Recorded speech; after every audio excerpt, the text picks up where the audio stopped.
Hello दोस्तों, आप सब कैसे हैं। जैसे हमने कल चर्चा किया, परसों चर्चा की है, जैसे बैंक रेट के विषय में और उसके बाद ओपन मार्केट ऑपरेशन के विषय में। आज हम जानते हैं जो एक और है उपकरण है आरबीआई का बैंकों को लोन देने का और कम रेट ब्याज दर पर, जिससे भी हमारी मुद्रास्फीति प्रभावित होती है, साथ ही साथ इकोनॉमिक ग्रोथ भी प्रभावित होती है। उसका नाम है मार्जिनल स्टैंडिंग फैसिलिटी, यानी क्या है YMSF। क्या हम किसके विषय में YMSF इसका पूरा नाम क्या है, इसका फुल नेम, पूरा नाम है मार्जिनल स्टैंडिंग फैसिलिटी, यानी सीमांत अस्थाई सुविधा, यानी मार्जिनल स्टैंडिंग फैसिलिटी। तो इसके अंतर्गत क्या होता है, देखिए इसके अंतर्गत ये होता है कि सबसे पहले आपको बता दें, सीमांत अस्थाई सुविधा के अंतर्गत जैसे कभी कभी ये समस्या उत्पन्न हो जाती है, जैसे बैंक है, कमर्शियल बैंक है, जो उनको लोन लेने की आवश्यकता पड़ती है। तो लोन लेने के लिए वो क्या करते हैं, जैसे कि आज ही उनको लोन लेने की आवश्यकता पड़ेगी। लोन इसलिए आवश्यकता पड़ेगी, मान लीजिए कई ऐसे ग्राहक आ गए उधार लेने वाले, जिनको ज़्यादा मात्रा में भारी भरकम चाहिए, तो क्या करते हैं, तुरंत आरबीआई के पास जाते हैं लोन लेने के लिए। तो आरबीआई उनको अगर लोन देगा, उसको बोलते हैं क्या, यानी कि तब उस कितना लोन देगा ये निर्धारित करें, 1% एनडीटीएल, बैंकों के एनडीटीएल का 1% ही लोन देगा। जो बैंक है उसकी एनडीटीएल का 1% ही लोन है। जैसे बैंक का एनडीटीएल है 100 करोड़ रुपए, तो उसका 1% कितना हो जाएगा, 1 करोड़ रुपए। 1 करोड़ रुपए लोन देगा और उस पर जो बैंक ब्याज इंटरेस्ट रेट लगाएगा और रेपो रेट प्लस जो वर्तमान में रेपो रेट चला प्लस उसका प्लस 1% उसका ब्याज दर रहेगा। उसी के अनुसार ये निर्धारित किया जाता है और उस पर आपको ऊपर से गवर्नमेंट सिक्योरिटी भी रखनी पड़ेगी।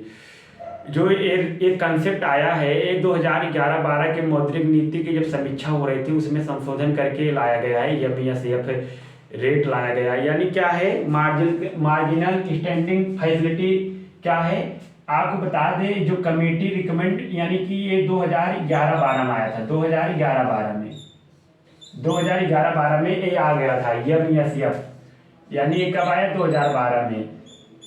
जो 2012 में आया, अब आपके प्रश्न उठ रहा है आखिरकार क्या है, तो आपको बता दें,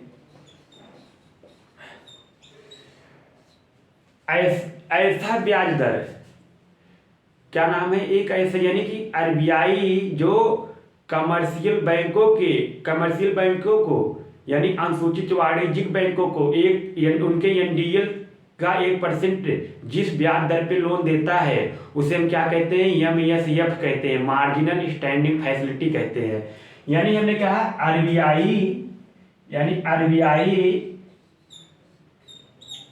अनुसूचित वाणिज्यिक बैंकों को अनुसूचित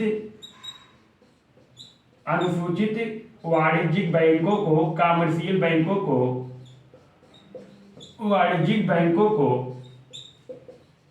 बैंकों को उनके एनडीटीएल का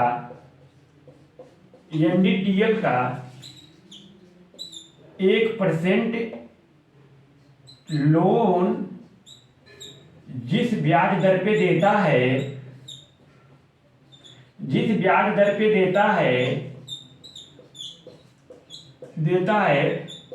उसे YMSF कहते हैं। क्या होता है, अब आप प्रश्न आए, इसे क्या कहते हैं, आरबीआई अनुसूचित वाणिज्यिक बैंक। जैसे हमारा कहने मतलब क्या हो गया, अनुसूचित वाणिज्यिक बैंक, इसका मतलब आपका क्या हो गया, जैसे कि एनडीएफसी बैंक है भाई, और आपका हो गया कि जैसे SBI, PNB, एक्सिस, ये सब आपके बैंक हो गए। क्या बोला, आरबीआई अनुसूचित वाणिज्यिक बैंकों को उनके एनडीटीएल का 1% लोन देता है। जैसे मान लीजिए एचडीएफसी का, अब आपको एनडीटीएल बताए थे, इन net demand and time liability, यानी निवल मांग एवं समय देयता, यानी एनडीटीएल मतलब उनका जो शुद्ध जमा पूंजी कितनी है। मान लीजिए शुद्ध जमा पूंजी अगर एनडीएफसी का 100 करोड़ है, 100 करोड़ है, तो उसका 1% देती है, 1% लोन देता है। कौन देता है? वाणिज्यिक बैंक, जिसको यानी आरबीआई देता है अनुसूचित वाणिज्यिक बैंकों को। अब कितना दे, 1% देगा तो 1% कितना होगा? अगर 100 करोड़ का 1% होगा 1 करोड़ रुपए। अब बताइए 1 करोड़ रुपए पे जो है भाई ब्याज दर भी आरबीआई लगाएगी। आरबीआई कितना ब्याज दर लगाएगी? आरबीआई जो ब्याज दर लगाती है, ब्याज दर कितना लगाती है? रेपो रेट +1%, यानी कि वर्तमान में जो रेपो रेट चल रहा है, जैसे कि रेपो रेट वर्तमान में 6.25% +1%, इतना लगाएगी लोन, यानी 7.25% पड़ेगा आपको मार्जिनली स्टैंडिंग फैसिलिटी। अब आपको एक प्रश्न उठ रहा है, आखिर ऐसी क्या आवश्यकता पड़ जाती है कि इनको तुरंत ही लोन? देखिए लोन मिलता है 1 रात के लिए मिलता है, यानी कि ये लोन जो मिलता है आपको, लोन की अवधि होती है 1 रात के लिए। लोन की अवधि जो होती है एक ओवरनाइट रात, ओवरनाइट के लिए होती है लोन की अवधि। लोन का पीरियड कितना होता है? ओवरनाइट, ओवरनाइट के लिए होता है, ओवरनाइट यानी रात, ओवरनाइट के लिए यानी रात भर के लिए लेना है। अब आपके मन में उठ रहा होगा ओवरनाइट के लिए तो देती है, साथ ही साथ जो ओवरनाइट के लिए लेते हैं ऐसी क्या आवश्यकता पड़ जाती है? आवश्यकता क्यों पड़ जाती है? एक प्रश्न ये भी, आवश्यकता क्यों, बैंक को क्यों आवश्यकता पड़ती है? आवश्यकता क्यों पड़ती है?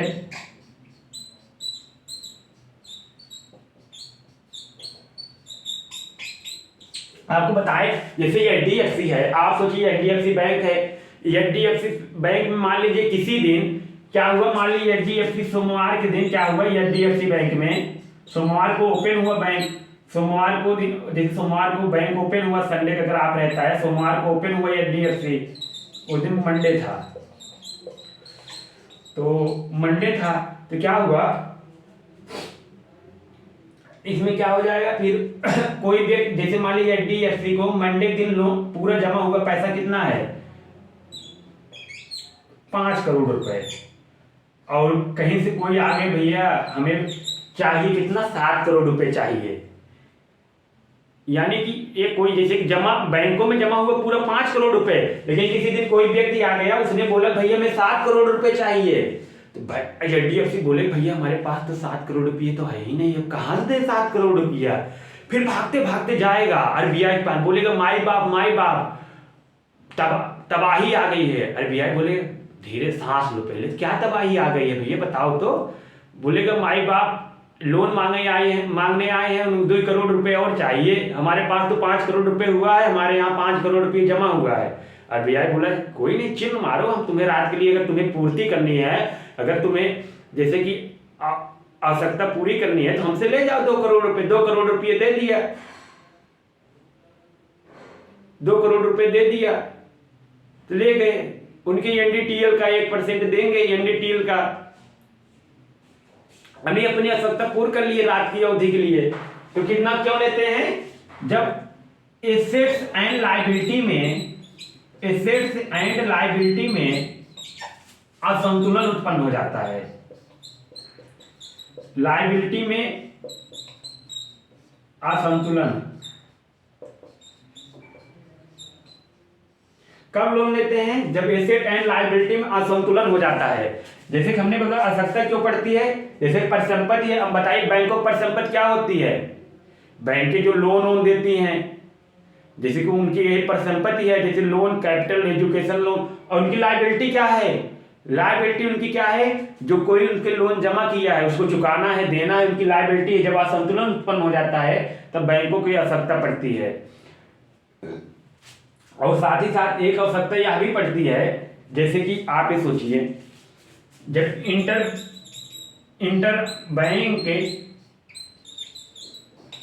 बैंक जो होता है, अंतर बैंक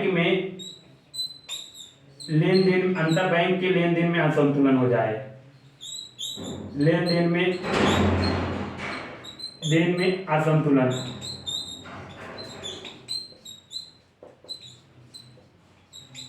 यानी हमने क्या अंतर बैंक, इंटर बैंक, इसका मतलब क्या हुआ, हमने बताया जैसे मान लीजिए ZDFC है और ये SBI बैंक है, ये SBI है, ये HDFC है। अब क्या हुआ, अब HDFC, अब आपको भी पता है HDFC में भी लाखों लोग पैसा ट्रांसफर कर रहे हैं SBI बैंक में, और SBI में भी, SBI से भी लोग HDFC ट्रांसफर कर रहे हैं। अब एक दिन ऐसे असंतुलन हो गया कि जो HDFC वाले हैं, बैंक हैं, उनके यहाँ क्या हुआ, पैसा जैसे कि लोग SBI से कम ट्रांसफर हुआ, यहाँ से 4%, जैसे कि यहाँ से 5% ट्रांसफर हुआ पैसे, और एक दिन क्या हुआ, यहाँ से 10% हो गया। क्या हुआ आपने बोला, जैसे कि SBI से क्या हुआ, 10% हुआ ट्रांसफर, हमने बोल दिया कि यहाँ से 10% आए पैसे, लेकिन इसमें से 5% आए। इसका मतलब क्या हुआ, 5%, अगर इसमें से 5% आए, इनके पास 5% कमी आएगी, असंतुलन होगा ना। इसी असंतुलन को दूर करने के लिए SBI भी लोन लेगा, क्योंकि भाई इसमें ज्यादा पैसा आ रहा है, इसमें 10% मांग हुआ है यानी कि एक दिन यहाँ SBI से HDFC में 10 रुपए ट्रांसफर किए गए, लेकिन HDFC से SBI में 5 रुपए लोग ट्रांसफर किए हैं। तो ये समस्या होती है, इसको क्या कहते हैं, इंटर बैंक के लेन देन में असंतुलन होता है, उसकी कमी की जाती है, साधारण सी बात है। और साथ ही अब आपके मन में उठ रहा है कि इसके फायदे क्या होता है, तो इसके फायदे किसे बता देकर देखिए, MESF रेट अगर बढ़ेगा तो MESF रेट अगर बैंक बढ़ा, इससे क्या होगा, इससे अगर बढ़ेगा तो इससे मुद्रा की आपूर्ति कम हो जाएगी, मनी सप्लाई मार्केट से कम हो जाएगी। आप बताइए, जब मनी सप्लाई कम होगा तो क्या होगा, कीमतें गिरने लगेंगी, लोगों के पास पैसा ही नहीं रहेगा कोई चीज खरीद ले, कीमतें गिरेंगी, जब कीमतें गिरेंगी उससे क्या होगा, महंगाई कम हो जाएगी, यही होता है। फिर अगर आप सोचिए MS रेट घट जाए, इससे क्या होगा, मनी सप्लाई बढ़ जाएगी, मुद्रा की बाढ़ आ जाएगी। अब सोचिए मुद्रा की बाढ़ आएगी, वस्तुओं सेवाओं की मांग बढ़ेगी, जब डिमांड बढ़ेगी अनएम्प्लॉयमेंट रेट घटेगा, जब अनएम्प्लॉयमेंट रेट घटेगा इन्वेस्टमेंट आएगा, इन्वेस्टमेंट ज्यादा आएगा और हमारे इकोनॉमिक ग्रोथ होगा। ये किसके होते हैं, MS रेट जब कम करते हैं।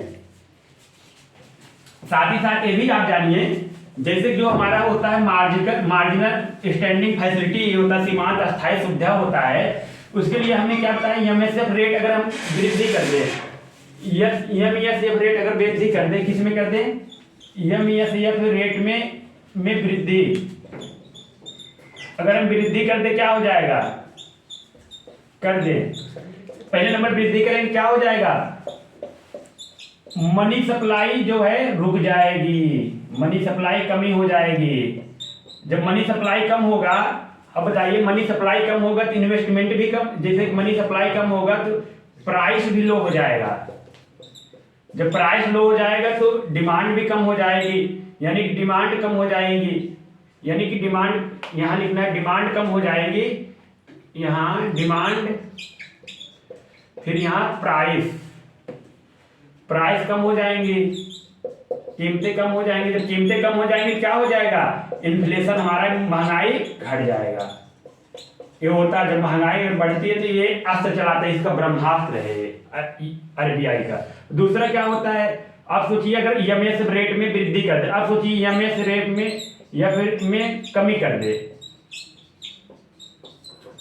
क्या हो जाएगा, अब सोचिए कमी कर दे तो ये मनी सब, अगर देखिए अब RBI जो है कम ब्याज दर दे, यानी कि कम लोन देगा, लोग ज्यादा लोन लेंगे बैंक, तो इससे क्या होगा, मनी सप्लाई बढ़ जाएगी, मुद्रा की पूर्ति बढ़ जाएगी, मनी सप्लाई बढ़ जाएगी। जब मनी सप्लाई बढ़ेगी तो क्या हो जाएगा, डिमांड बढ़ेगा, जब डिमांड बढ़ेगा तो मांग बढ़ेगी, तो वस्तुओं सेवाओं के उत्पादन के लिए और व्यक्ति, अनएम्प्लॉयमेंट रेट घटेगा,